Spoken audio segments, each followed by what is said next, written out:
So students, now we want to discuss that how we can subtract one vector from the second vector. जैसा कि अगर आपके पास दो vectors हैं a and b, अब पहले तो हम एडिशन की बात कर रहे थे, अब हमें लेना है कि if the two vectors are a and b, then how we can calculate vector a minus vector b. यानी कि इसमें हम क्या कर रहे हैं, we are subtracting vector b from vector a.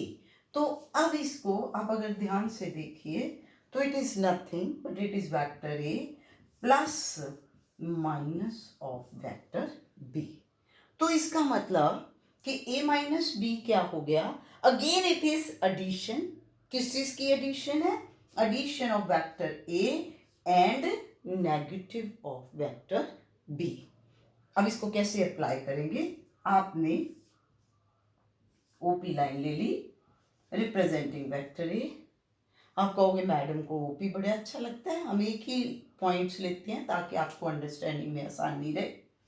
अब ये हो गया पी क्यू, यहाँ पर वेक्टर ए खत्म हुआ, पी शुरू हुआ, तो P Q represents vector B. अब आप क्या करो, जितना पी क्यू लाइन है उतनी लाइन नीचे को ले लो एल तक.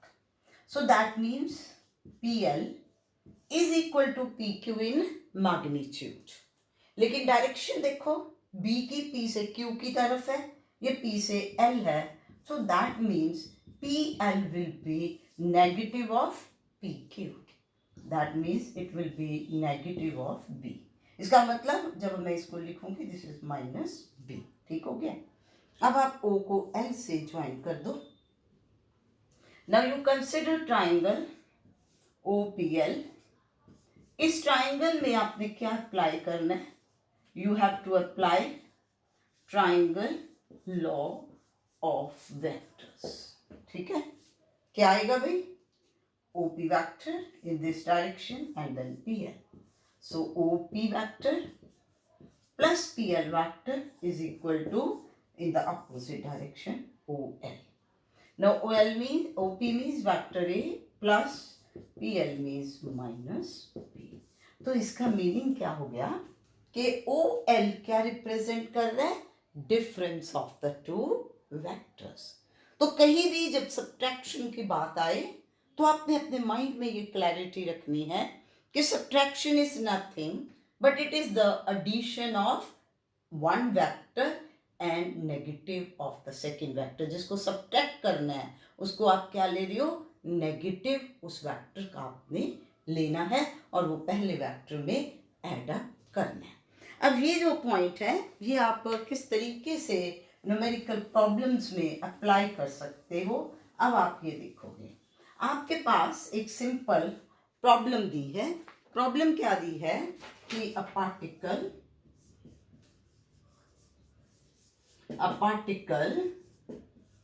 is moving with constant speed. A particle is moving with the constant speed along a circular path. Constant speed के साथ पार्टिकल मूव कर रहे हैं, किस पाथ के ऊपर, सर्कुलर पाथ के ऊपर. You have to calculate change in velocity. Calculate change in velocity when it completes 1/4 of the circle. 1/4 of the circle. कैसे कर, अब आप पहले तो ये कंफ्यूज होंगे, मैडम ने ऊपर स्पीड लिख दिया फिर वेलोसिटी. देखो बात ये है कि आपके पास पार्टिकल जो है यूं सर्कुलर पाथ पे मूव कर रहा है. ठीक हो गया. अब ये इसका सेंटर रहा तो ये आपका इनिशियल पॉइंट है यहाँ पर. ठीक है. और 1/4 सर्कमफ्रेंस का मतलब कि ये ए इनिशियल पॉइंट है तो बी उसका क्या है, फाइनल पॉइंट है. अब मैंने आपको लास्ट लेक्चर्स में बताया था कि इंस्टेंटेनियस वेलोसिटी की क्या डायरेक्शन होती है. आप इसमें अगर देखो तो स्पीड कांस्टेंट का मतलब कि वेलोसिटी की मैग्नीट्यूड कांस्टेंट है, लेकिन क्योंकि ये बॉडी सर्कुलर पाथ पे मूव कर रही है तो इसमें डायरेक्शन हर मूवमेंट के ऊपर अलग अलग होगी, इसलिए बॉडी की वेलोसिटी वेरिएबल आएगी। और इंस्टेंटेनियस वेलोसिटी हमेशा क्या होती है? That is along tangent to the path at that very point. अब ये देखो, ये पॉइंट ए के ऊपर टेंजेंट क्या आएगा? That will be obviously like this. अब इसमें डायरेक्शन किधर को लेनी है? अब बॉडी की मोशन आप यूं ले रहे हो ऊपर को, so that means this is the velocity. तो पॉइंट ए के ऊपर जो पार्टिकल की वेलोसिटी है that is v1 and this is acting along A L. अब जब बी पॉइंट पे पहुंची, again you have to take tangent to the path, तो वो यूं बन गया इस तरफ को, क्योंकि बॉडी इस तरफ को ही आ रही है और मैंने इसको v2 लिख दिया। और आगे मैं इसमें ये लिखूंगी कि जो मैग्नीट्यूड है v1 और v2 की वो सेम है, दैट इज v। ध्यान से फिर देखिए, हमने कहा particle is moving with constant speed, वो स्पीड है v और सर्कुलर पाथ पे मूव कर रहा है, इसलिए डायरेक्शन हर पॉइंट पे डिफरेंट है। और इंस्टेंटेनियस वेलोसिटी की डायरेक्शन होती है अलोंग टेंजेंट, तो इसलिए मैंने इस तरीके से ले लिया। अब आपको कैलकुलेट क्या करना है? You have to calculate change in velocity, that is v2 minus v1। अब पहली चीज देखो, v2 इस तरफ को है। अगर आप इस पॉइंट को मान लो b ही ले रहे हो, तो ये पॉइंट आपका m आ गया, तो ये आपके पास बन गया v2। ठीक हो गया? और उसके बाद a v1 इधर को है, ये है। ठीक, तो माइनस v1 किधर होगा? नीचे को उतना ही। अगर bl ऊपर है तो ये vq है, तो ये क्या आ गया? Minus v1। अब आपने v2 माइनस v1 कैलकुलेट करना था, जिसका मीनिंग है v2 plus minus of v1। That means कि this will be the change in velocity आपके पास जो आएगा। अब आप कंफ्यूज हो गए होंगे। कंफ्यूज होने की ज़रूरत नहीं है, आपने इसको यूं लिया। अब अगर ध्यान से देखें तो मैं इसको ऐसे भी लिख सकती हूँ। ये आपने bm लिखा, ठीक है भाई, v2, तो ये इसके पैरेलल के क्या आ गया? माइनस v1 आ गया। ये पॉइंट bm था, तो ये पॉइंट आपके पास आ गया। तो आपके पास अब ये क्या है? चेंज इन वेलोसिटी हो गया ना, सेम डायरेक्शन। ये अगर ऐसे लोगे तो पैरेलल, देखो घबराना नहीं है, कोई प्रॉब्लम नहीं। ऐसे ले रहे हो तो पैरेललोग्राम लॉ बन गया, इस तरह से लोगे तो ट्राइंगल लॉ बन जाएगा।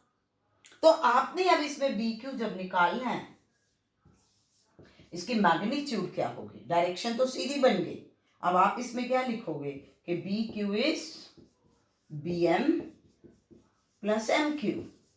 B M is v2 plus mq is minus v1.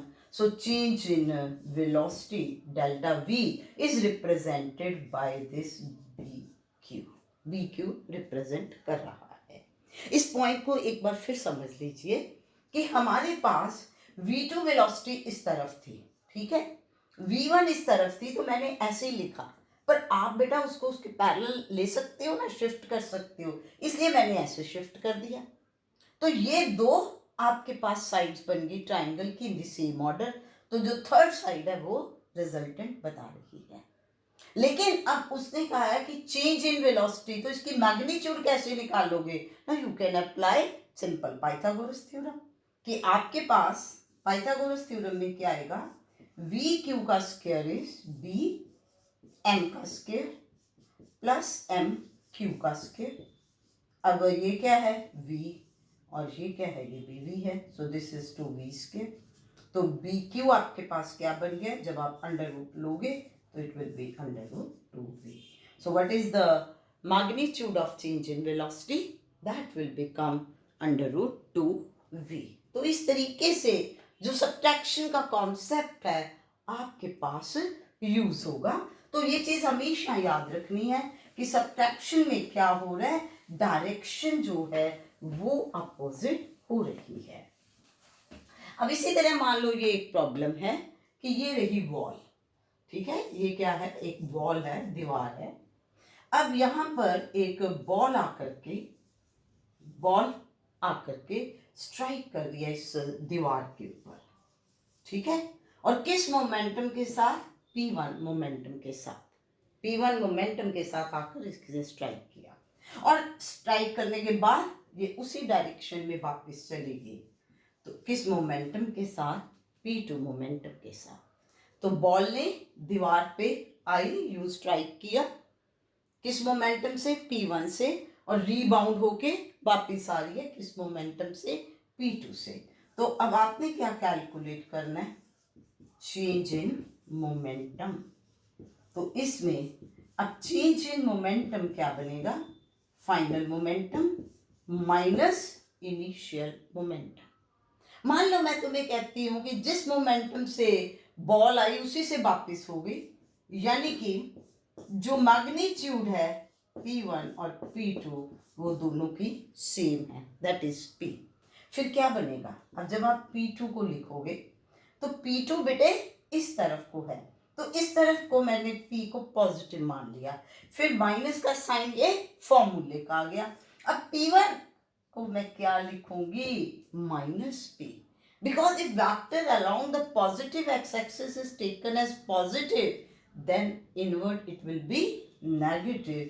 तो total change in momentum कितनी बनेगी, it will be 2p।